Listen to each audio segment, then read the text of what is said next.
કચ્છના ગાંધીધામમાં Deendayal port authority green hydrogen hub બનવા તૈયાર। કચ્છના ગાંધીધામ શહેરમાં દીનદયાળ પોર્ટ ઓથોરિટીએ એક નવો માઇલસ્ટોન હાંસલ કર્યો છે। કેન્દ્રીય મંત્રી સર્બાનંદ સોનોવાલે મુખ્ય વિકાસલક્ષી પ્રોજેક્ટનું ઉદ્ઘાટન કરતા શહેરના વિકાસમાં એક નવો ચેપ્ટર ઉમેર્યો છે।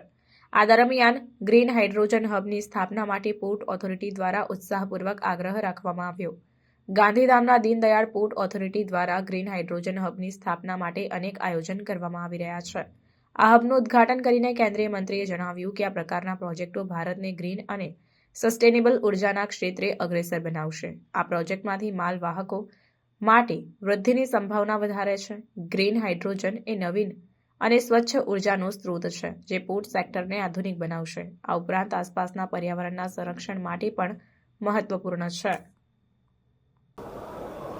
दीनदयाल पोर्ट अथॉरिटी कांडला की जो संभावना है, इस संभावना को देखते हुए अगले दिनों में क्रीक के बाहर एक बड़ा पोर्ट, मेगा पोर्ट बनाने के लिए हम लोगों ने